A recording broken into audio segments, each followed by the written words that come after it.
In the short term, your success depends on your intensity. In the long term, your success depends on your consistency.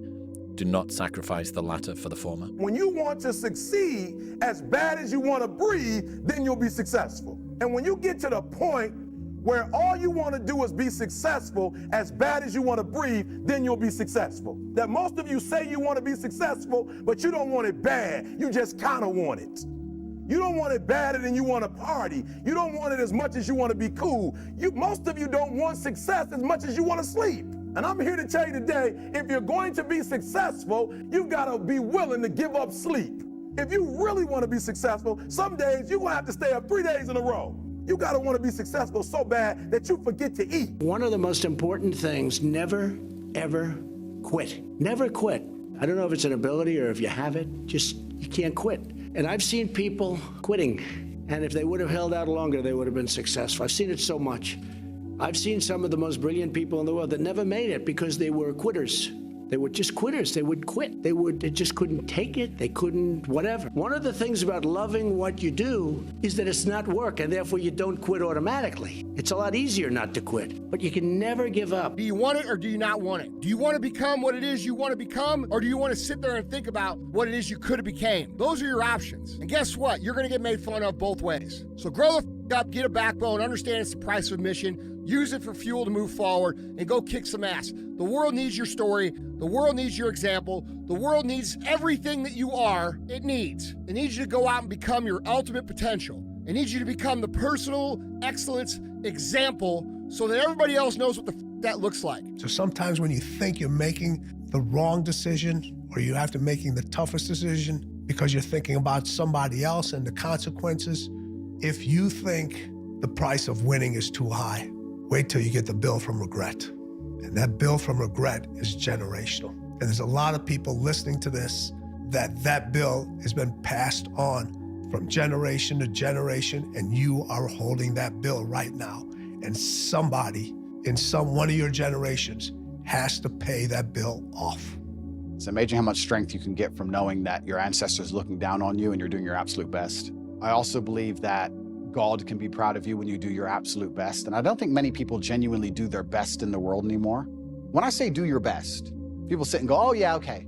No, when's the last time you actually did your best? Like, I don't train to run marathons, but I know if I gave my best, I could run a marathon right now, first try. If I gave my best, life depending on it. When's the last time people have genuinely given their best to anything? There are people going through the world and going through life today that don't give their best or 100% effort to anything, ever. They can't remember the last time they tried. It's not glamorous. It's lonely. As you start changing, everything around you starts changing. People around you start, it's not even fun in the beginning. And so you'd either have to have an incredible amount of hope or a ridiculous amount of inspiration and delusion, or you have to be in so much pain that the alternative to continuing this pain that you're in is to try something different because it's the only thing that might be slightly less painful than what you're doing. Nothing in life is promised except death. If you have the opportunity to play this game of life, you need to appreciate every moment.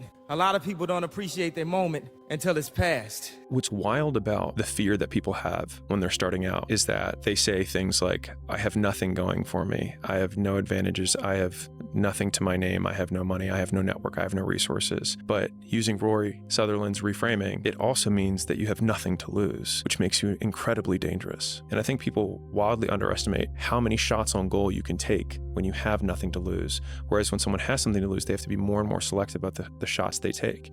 And so you have the perfect conditions for taking risk because the worst case scenario is baseline, is where you're currently at. Correct. Yeah. And so that your means downside is this. Which means that it's like going to the casino and playing craps, but they say that you can just keep playing until you win, but people are afraid to roll. When you figure out who you are and what you want to do, and you devote your life to it, like a maniac, like you're all in on this thing, and you manifest, most of these people end up doing what they say they're gonna do and being who they say they're gonna become. And there's no excuses, there's no fucking days off, there's no, not willing to grind. And you know, everybody's against me and this didn't happen for me because of this and that and all this whining and pussy-ass bullshit that a lot of people do these days. It's these people who dive in and they're hardcore and they're focused and they know what they want, they know who they are, and they lay out these short-term goals and this roadmap on how to get there.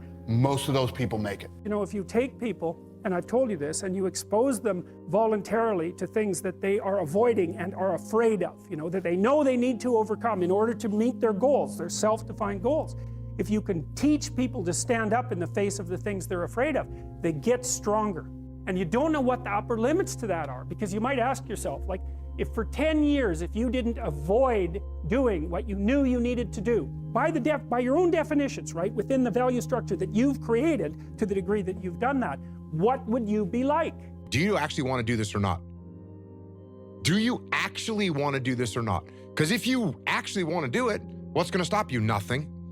And if you don't really want to do it, what's going to stop you? Just about anything that comes up. Just about any obstacle that gets in your way becomes an excuse.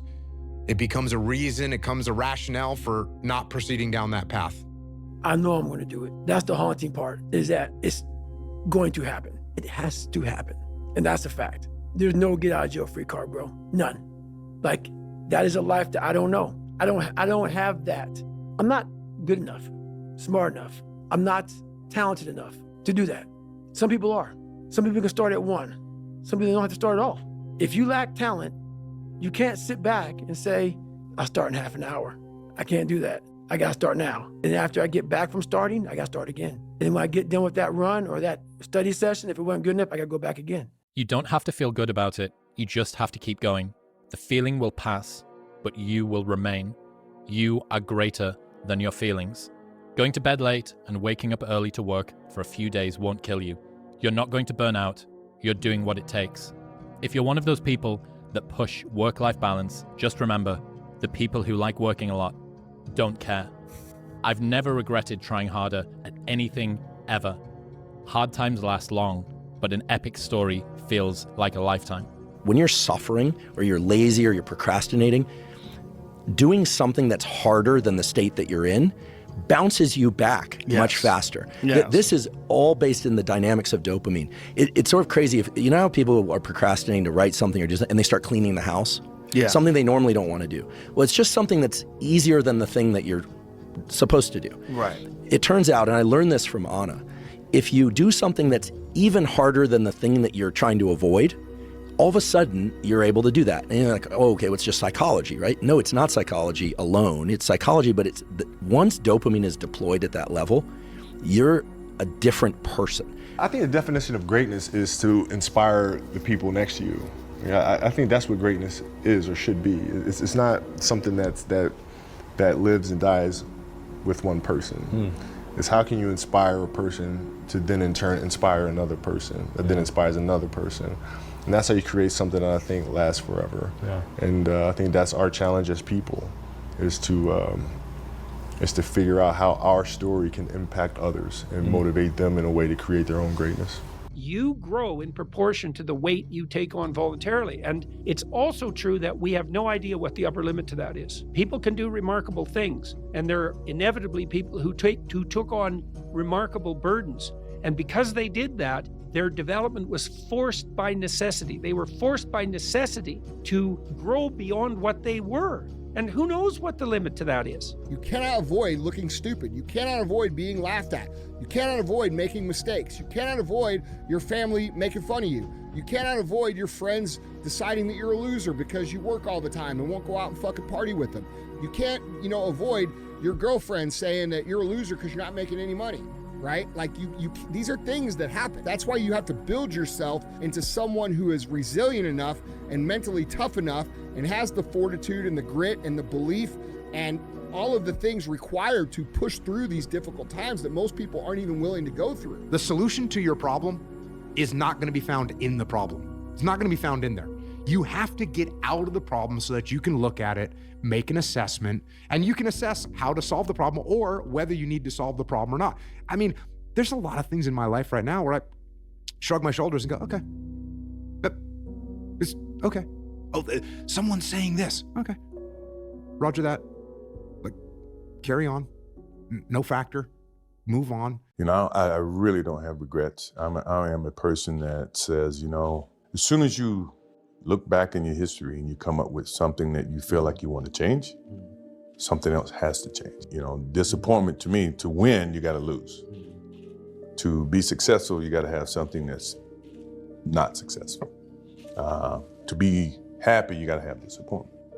So I think all of those things have evolved and happened to make me who I am and understand the benefits and the privileges I have for being who I am, you know, and not to wear it on my sleeve, be very humble about it. That's one thing my parents taught me very well is, you know, don't wear your reputation, don't wear your accolades, don't wear your, you know, your personality on your sleeve. Let it happen, let it be you. It is who you are.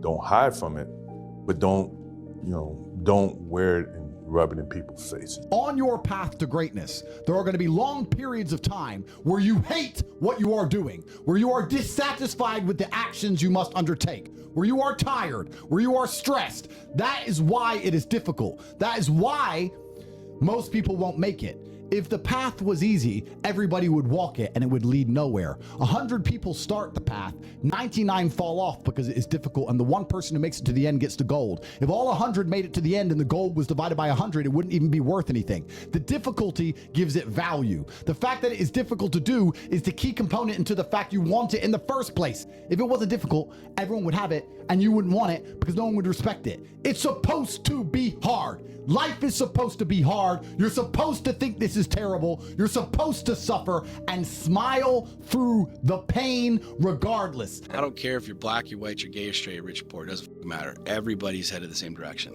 We're all gonna die. And that's not morbid. I don't look at it as morbid. If you knew that you weren't gonna make it home for dinner tonight, if you knew you weren't gonna make it home to dinner tonight, what would you now do? Who would you call? Who would you text? Where would you go? Go do that. Because here's the crazy thing, bro. Like, there are people that aren't going to make it home to dinner tonight. And that's not, oh, you know what? We'll do that next year. We'll take that trip later. And I'm not talking about being reckless. I'm not talking about dudes cashing everything out and being fiscally irresponsible. What I'm talking about is really understanding that this game is way different than we've been programmed to believe it is. Like, we literally have been programmed to work until we're 65, and then we can relax, and then we can enjoy. You're dead. You're dead then. Your body doesn't work anymore. You're not going to want to go fucking race bot. You're not going to want to learn anything new. Your kids are old. They don't give a about you. They're married and moved off and the whole thing. Like, now what? It don't matter how much it feel like it ain't going to work. Delusional. Complete delusion. You got to believe the delusion. Because it's only delusional until it works. So is it really delusional? A motherfucker only gonna call it delusion until it don't work for nobody else to see, but for the whole world to see. And then once the world see it, there's nothing delusional about it. Now, your delusion becomes, oh, he was a fucking genius. We didn't see it when he saw it. We didn't understand it when he did. We thought this motherfucker was crazy. But he definitely always figured this thing was the thing to do, and he stuck by that shit. And now here's my last question. My very last question on the questions to ponder is, why not now? There never was a better time. Take this dream and not let it die. Take this dream and give it life. Take this dream and breathe into it your own personal spirit until finally it becomes a flame that burns around the whole world. Let's go do it now.